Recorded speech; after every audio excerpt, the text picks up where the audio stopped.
So today we're going to be working on the step vault and the speed vault, which are very useful for passing over obstacles of an average height. It's around about hip height, a little bit higher, a little bit lower still works, but your average everyday wall or rail. So these vaults are very useful for maintaining speed during a route or during a course, and transferring that build-up momentum from before the jump to afterwards as well. So these vaults are a great place to start. They're very progressive. You can start from a very basic version and build up to a very efficient, highly useful version. It's a great place to start with you just working on your vaults on day one. Okay, so for the step vault, we're going to break it down from the very beginning. The first sort of stage we're going to be looking at is just using it from a static start, without the run up. And for this, I'd recommend finding a wall of about hip height or above or below is fine. Slightly higher than hip height would probably be ideal for you the first time. You're looking at having both hands on top of the obstacle and getting used to this waist position first, that support position of being here. You have to support your body weight in this position first. Once you can do this, the movement is much easier. And be sure that you do lock out the arms at the top of this position. If you try this movement with bent arms, it's much harder. If you try it here, it's much harder to get the foot up on top. Whereas with straight arms, that position becomes so much easier. Put the foot on top and step through for the step vault. So the next stage for the step vault, once you have that support position down, and you're comfortable putting the foot up on top, is to create space for this back leg to get through. And the only way to create that space is to take away one hand, so all your weight is on the one hand and the opposite foot. To create space in the middle for the back one to get all the way through, which can finish the step vault on the other side. If you're very comfortable on your most natural side for this, I'd recommend training both sides as soon as possible to get used to that hip flexibility being on both sides, and also building strength in different support positions on both arms too, so it's not always going to be on the one side.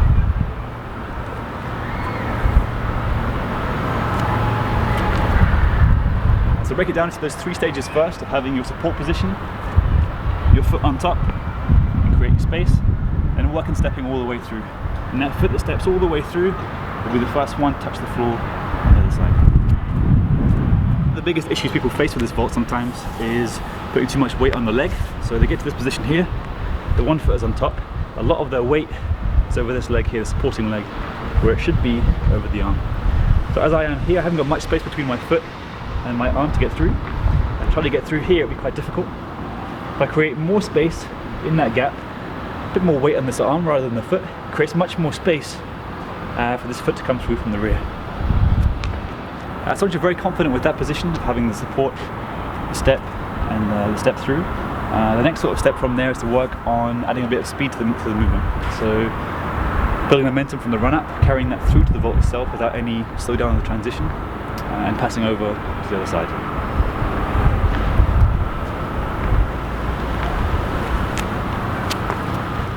You want to be able to, again, judge that distance between you and the wall. Don't get too close, otherwise you won't have enough space to get there. And you will find on this one, only one hand has to take the actual weight of the body.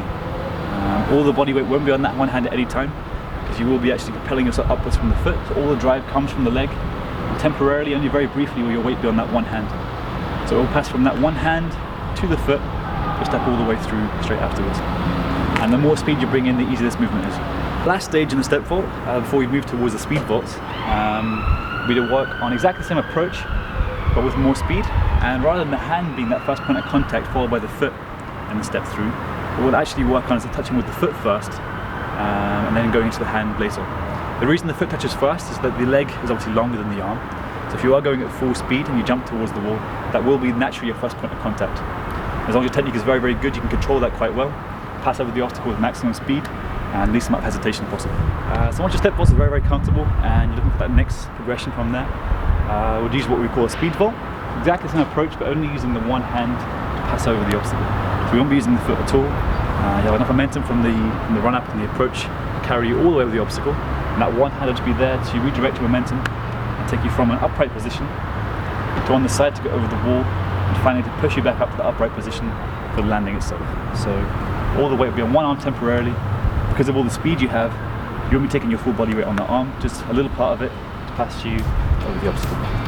The main points for the basic step vault was working on the support position first with your arms straight, putting one foot up on either side, taking away that middle hand so you have space for the back leg, and stepping all the way through for the exit. So the main points for the step vault itself was to create enough distance between you and the wall on the takeoff. You don't get too close, which will slow you down.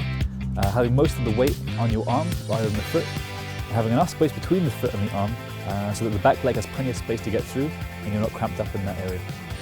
The main points for the speed vault, again, maintain a good distance between you and the wall on takeoff. Take off on the 1 foot, and the same foot that you take off with will be the same hand that you use on the wall too.